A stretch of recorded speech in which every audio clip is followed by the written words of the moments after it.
Well, you're going to love this story. There is a new viral video tearing up the internet that's already gotten almost 3 million hits. It's of a homeless man in Columbus, Ohio, who panhandles on the side of the road. He carries a sign that says he's fallen on hard times and has a God-given gift of voice. Turns out it's exactly what he does have.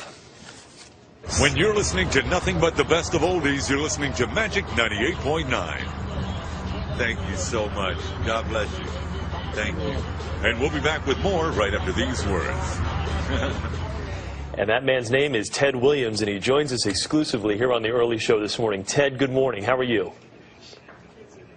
I'm fine, thank you, and good morning to you too, sir. I just want to hear you talk. Right? Ted, just read something. First of all, congratulations. And let me just ask you right off the bat, what's it like to go from being homeless and on the side of the road with a sign in your hand to now overnight you are this sensation and people can't get enough of you right now? Oh my God, it's just sensational for one. It's numbing for another, overwhelming. I mean, there's so many words that I just, oh God, it's just amazing. I feel like, well, I've already been characterized as the Susan Boyle. You know, I'm just so happy.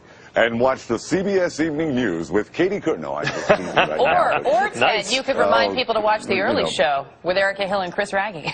And Give it a shot. Go ahead. I would love to be able to watch the early morning show on CBS with Erica and Chris, or Chris and Erica. Weekday morning, we've got right both here options on CBS. Wonderful. Ted, have people started to, because I imagine you said it's, you know, it's sort of surreal, and I'm sure it's still sinking in, though. Have people started to come out of the woodwork? Anyone coming out and saying, oh, Ted, I remember you, I knew you had that voice way back when? Yes, ma'am. Well, some people have called me since then. I managed to get a cell phone, but people have called me and said, I knew you were going to do it eventually. I knew you know, people. My mom is just really, I'm going to be going to New York hopefully this afternoon, and please, I apologize. I'm getting a little emotional. I haven't seen my mom in a great deal of time since then, but she doesn't believe it. She's 92 and she lives in Brooklyn, and I was born and raised in Brooklyn in the Bedford-Stuyvesant area, right around Bergen and Buffalo, Atlantic Avenue, Flatbush, and you know, that area.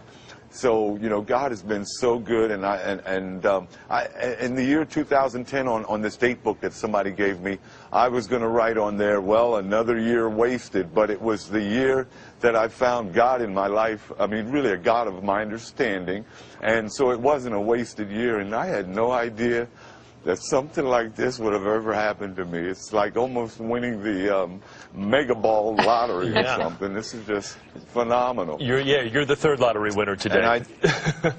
Let me ask you this, Ted. You got your career got derailed through drugs and alcohol. You talked of that, and now you've been sober for what, 2 years now? Is that correct? About 2.5 years. About 2.5 years, and congratulations for this. So what now? What would you now like to do? How are you going to put this voice to use?